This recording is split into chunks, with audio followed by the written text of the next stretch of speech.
All right, let's get this show started. Mauricio Ruffy will serve as the backup fighter for the UFC 329 main event between Conor McGregor and Max Holloway.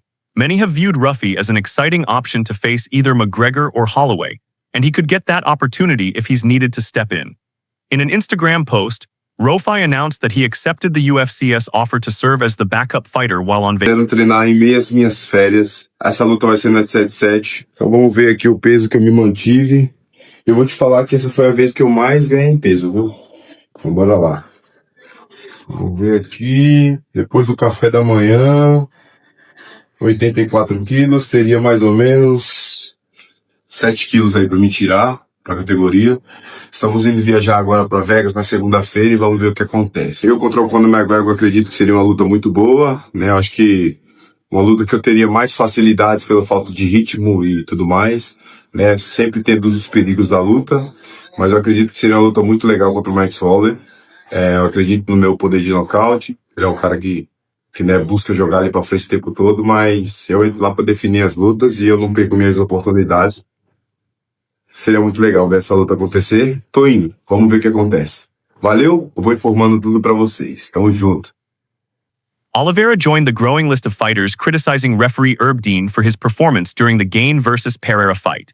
He explained that the pressure surrounding Pereira's pursuit of a third title across 3 weight classes put enormous psychological weight on his opponent, the kind of situation where a referee must understand the moment and step in when things go wrong. Oliveira pointed out that illegal shots landed to the back of the head, and while he couldn't say whether they affected the outcome, he firmly believes Dean should have intervened. He drew a direct comparison to his own fight, placing full responsibility on the referee to protect fighters and control what is right and wrong inside the cage. Separately, Max Holloway made it clear he has no interest in complaining about Oliveira's grappling-heavy approach during their BMF title fight at UFC 326. Despite the bout failing to deliver the fireworks fans expected, with Oliveira grinding out a unanimous decision on the ground for 5 rounds, Holloway told ESPN MMA that he simply cannot blame his opponent for fighting the way he fights. Complainer, so I'm not going to complain. And at the end of the day, everybody keep talking about how you feel because, you know, around the BMF belt, there's a certain aura. And of course there's that certain aura.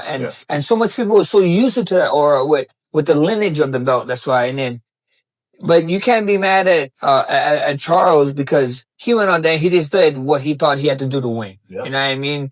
And that doesn't line up with the belt, but it's still a fight, you know? So at the end of the day, be mad at me all you want because I should have stopped what I did. I had my opportunities to go in there and fight my fight. I did it. You know, he went out there. He fought a different fight. Like, of course, in my mind too, when I think of BMF, you know what I mean? I think of, you know, certain fights, you know what I mean? And that wasn't the fight we got, you know, and that's just the way the cookie crumbles sometimes, you know, the guy still got to win and, it is what it is. But then, you know, to that, it goes to a point, you know, it proves a point. It's not, in the UFC, you know this, you saw this all the time. It's not even winning in this sport. You know what I mean? Like, winning is great. Winning is awesome. But how much time do we see guys win and they don't get certain opportunities, you know? You got to win in this sport, but you got. A newly surfaced clip shows Michael Morales recording a score of 971 on a punching machine, setting a brand new high score. While results can vary between different machines, making direct comparisons difficult, the footage is yet another reminder of the explosive raw power Morales carries, and exactly why he is considered one of the hardest hitters at welterweight right now.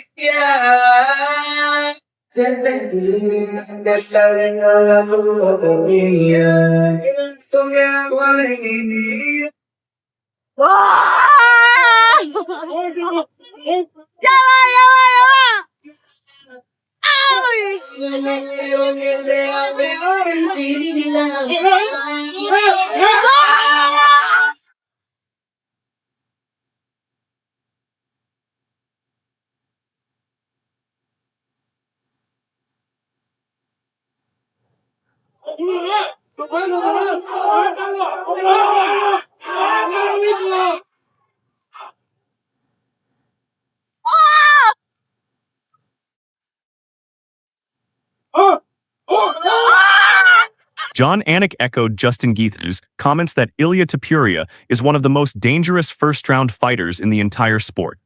However, He made it clear that Poirier still has work to do at lightweight before anyone can call him a truly dominant force in the division.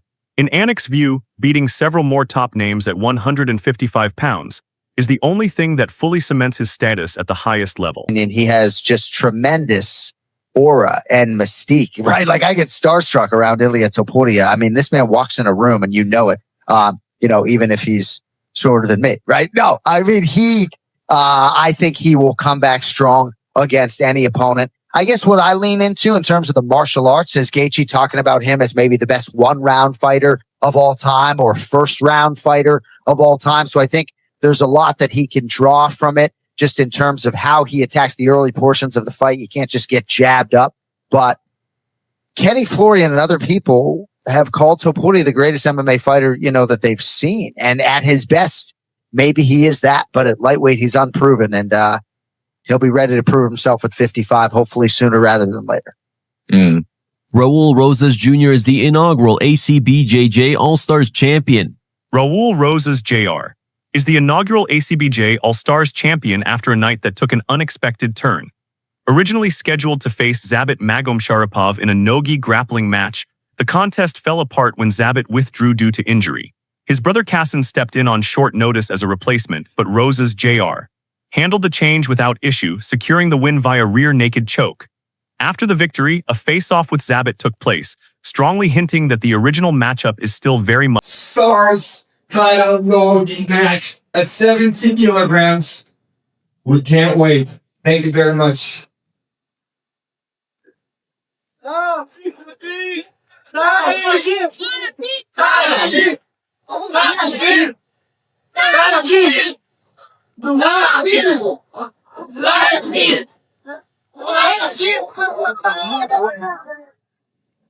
don't see your gym. I aim to train his logic. I like this. I like this in the people.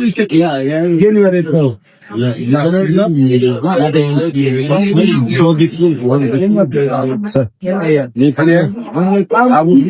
don't know you, tell them you was Habib. Tell them you was Habib. I got this thing. Not even born when I was going. You just tell them. Speaking publicly for the first time about his arrest for public intoxication at Atlanta Airport, Poirier explained exactly what led to that moment. He revealed that thoughts of his father's struggles with alcohol overwhelmed him while traveling on Father's Day, leading him to start drinking. He took full responsibility, acknowledged that alcohol has never helped him through hard times, and personally apologized to airport staff and police. He even asked his lawyer to track down the responding officer's contact information so he could thank him directly, admitting the situation could have ended much worse. The full interview is available on Diary of a CEO link is in the description. Work, and I just couldn't stop thinking about my father, and I started drinking in the airport, and that's kind of what led to the incident. It's just, but when I feel like that, I've been going to therapy and stuff like that. Years ago, I started going to therapy, and when I started feeling better, I stopped practicing everything I learned through therapy, and then I felt that feeling again, just I guess call it depression, just didn't feel well. And when I feel like that, I know I shouldn't drink, and I drank anyway. So, not that my father, anything's an excuse. Obviously I did what I did. But I knew better in the moment when I'm feeling like that to drink or do anything. Alcohol has never benefited me, especially in times like that where I'm mentally not the best. The desk agent might have saw I was intoxicated, and it's like, no, you can't get on this plane. And that's might have what started it. I don't know. But I do want to apologize to those desk agents, whoever they are, and the police for having to put up with me, man. They did. I actually asked a lawyer in Atlanta who I've been working with if he can please give me that officer's information, his address. I wonder if I could write him a letter, if his cell phone, if I can call him, just to tell him how great of a job he did, dealing with a person in that condition and how professional he was. And, he's incredible. It could have been so much worse. I just want to thank him. I didn't get to do that. Coming in at number 3, a meme posted by Brand. Number 2 goes to Star War. And taking the top spot, number 1 belongs to mostly MMA. Thanks for watching. Don't forget to like and subscribe for your daily dose of